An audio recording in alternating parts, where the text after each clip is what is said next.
మీరు అడ్వకేట్, న్యాయవాదిగా ప్రాక్టీస్ చేస్తూ ఆ రోజుల్లోనే అందున రాయలసీమలో ఉన్నత విద్యావంతులుగా విద్యార్థులుగా ఉన్నటువంటి మీరు ఈ ఫ్యాక్షన్ వ్యవహారాల్లోకి అడుగు పెట్టడం, రాజారెడ్డిని ఎందుకు చంపారు? ఇక్కడ రాజశేఖర రెడ్డి, రాజారెడ్డి, వివేకానంద రెడ్డి ప్రతి ఎలక్షన్లకు అక్కడ డెమోక్రసీ అనేది ఎక్కడ కనిపించదు. భూతద్దం వేసి వెతికినా మేము ఎప్పుడూ వ్యతిరేకించేవాళ్ళం.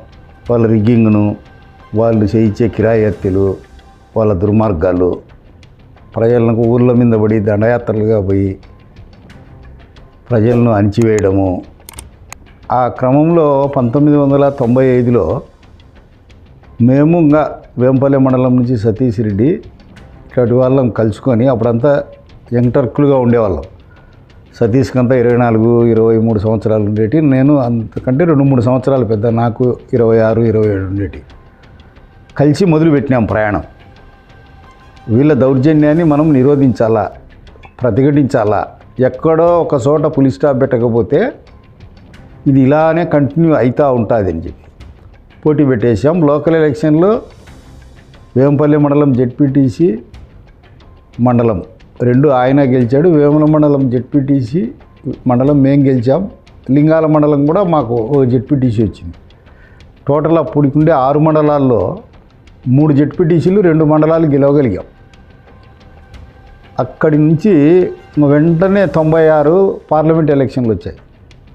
రాజమోహన్ రెడ్డి టీడీపీకి అభ్యర్థిగా నిలబడ్డాడు. మొట్టమొదటిసారిగా పులివెందుల నియోజకవర్గంలో అప్పటి నుంచి ఎక్కడ చూసినా తెలుగుదేశం జెండాలు ఉండేది కొద్దిమందిమైనా వీరోచితంగా పోరాడేవాళ్ళం, ప్రాణాలకు తెగించి. ఆ ఎలక్షన్లన్నీ జరిగాయి. సుమారు అప్పుడుండే కొద్దిపాటి ఓట్లలో 1,70,000, 1,60,000 ఉన్నాయి. అప్పుడు సుమారు 40,000 చిల్లర, 38,850 ఎన్నో ఓట్లు వచ్చాయి రాజమోహన్ రెడ్డి. వాళ్ళకు స్వభావం ఉంది మొదటి నుంచి. వాళ్ళ రాజకీయ ఉనికి ఎప్పుడైతే ప్రమాదం ఏర్పడుతుందో అప్పుడు ఏదో ఒక సంచలనాన్ని క్రియేట్ చేస్తారు, ఎవరో ఒకరిని ఎలిమినేట్ చేయడం.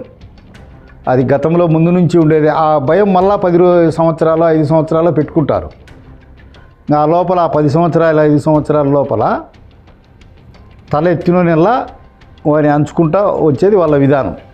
అట్లా 96 ఎలక్షన్ల తర్వాత రాజశేఖర రెడ్డి గొంతుకు వచ్చింది ఆ ఎలక్షన్. సచ్చి బతికి బయట పన్నాడు. ఎవరో ఒకరిని అటాక్ చేయకుండా అంటే మన సర్వైవింగ్ కష్టము అని చెప్పి నన్ను అటెంప్ట్ చేశాడు. ఇతనే కదా పులివెందుల అడ్వకేట్గా ఉండి వీళ్ళందరినీ కూడగడతా చేస్తా. అప్పటికి మేము పులివెందుల మండలం అంతా 8 నెలలు 10 నెలలు ముందే నైట్ అంతా పోయి అందరినీ కూడగట్టాం.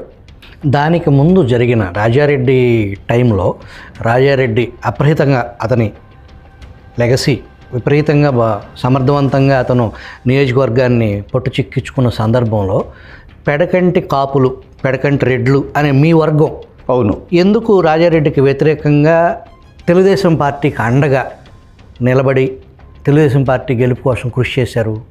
ఎందుకంటే దానికి ఒక చారిత్రక నేపథ్యం ఉంది. ఒక ఆయన రామచంద్రారెడ్డిని ఉన్నాడు.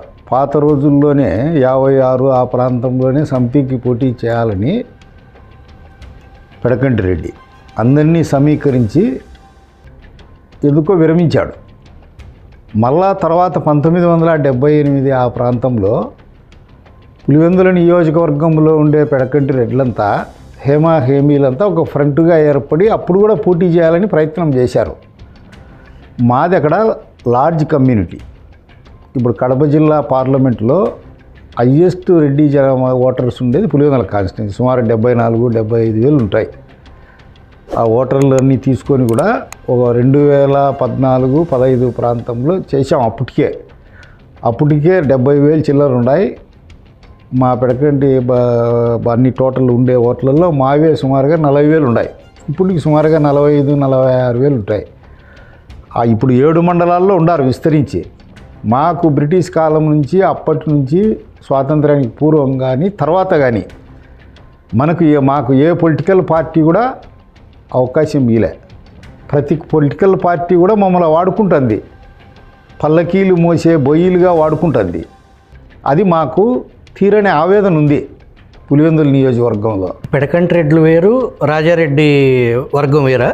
వాళ్ళు వేరు. చిన్న కొడిదే వాళ్ళు కన్వర్టెడ్ క్రిస్టియన్స్ వాళ్ళు ఒక 10,000 ఉంటారు. ఈ రాజమోహన్ రెడ్డి వాళ్ళు, మొటాటా రెడ్డి వాళ్ళు ఒక 10,000 ఉంటారు. పెద్ద కొడిదే వాళ్ళు ఒక 2,000 ఉంటారు. రాయలం కాపులు వాళ్ళు ఒక 3,000 ఉంటారు. పాకనాటి రెడ్లు వాళ్ళు ఒక 5,000 ఉంటారు. అది చక్రాయపేట మండలం కలిసినాక. మాకు అన్యాయం జరగడము రాజశేఖర రెడ్డి హయాంలో కానీ ఇప్పుడు కానీ ఎప్పుడు కూడా పదే పదే అన్యాయం జరగడము, మా వాళ్ళు చాలా వెనకబడి ఉన్నారు, వీళ్ళను చైతన్యవంతులు చేయాలనేది మా వాళ్ళకి ఎప్పుడు ఒకటి బోధించేవాని. ఎప్పుడు కోళ్ళను, మేకలను, గొర్రెలని బలిచ్చేది, సింహాలను, పులులను బలివరు. మీరు ఒక యుద్ధవీరులుగా తయారు కాండి, వీరోచితమైన వృత్తుల్లో ప్రవేశించండి, మిలిటరీలో చేరండి, పోలీసులో చేరండి, మీకు ఆ పిరికితనం పోతుంది, ఐక్యంగా ఉండండి అని అది జలసీగా ఫీల్ అయినారు. హైయెస్ట్ కమ్యూనిటీ వీళ్ళను అటాక్ చేసి నిర్మూలిస్తే తప్ప రాబోయే రోజుల్లో మాకు పొలిటికల్ ఎగ్జిస్టెన్స్ ఉండదని. ఆ క్రమంలో జరిగిందే రాజారెడ్డిది కూడా. నన్ను మీ దగ్గరికి వద్దాం. దానికి ముందు రాజారెడ్డి ఒక ఎస్టీ ఎరుకల కాలనీని సామూహికంగా తగలబెట్టిన ఘటన నిజమేనా? 100% నిజం. 1962లో ఆయన ఎద్దుల బండిలో వచ్చేవాడు. ఆ కాలేజీ దగ్గరికి వస్తానే ఊసన్న అనే ఎరుకలి కులస్తుడు ఎవరో అఘాయిత్యం చేసేవాడు. ఆ సందర్భంలో సంపండిరా నా కొడుకును అని చెప్పాడు. సజీవంగానే అప్పుడు పెద్ద పెద్ద మోపెడ్లు ఉండేటి నియోజకవర్గానికంతా 5-6, అది పోసి కాల్పించి చంపేసినాడు. అది వాస్తవం. కాల్పించాడు. ఆ కేసు చాలా రోజులు ఉన్నది. 1962లో రిజిస్టర్ అయింది.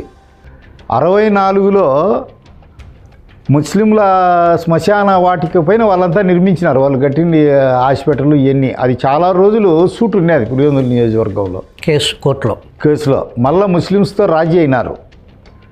చాలా ఏండ్లు రాజశేఖర రెడ్డి మంత్రి, అజయ్ గవర్నమెంట్లో మంత్రిగా ఉండేంత వరకు రౌడీ షీట్ ఉండేది రాజారెడ్డి పైన. మళ్ళా నన్ను అటెంప్ట్ చేసినప్పుడు మళ్ళీ రౌడీ షీట్ ఓపెన్ చేసినారు. వాళ్ళ నేపథ్యం అంతా కత్తులతోనే.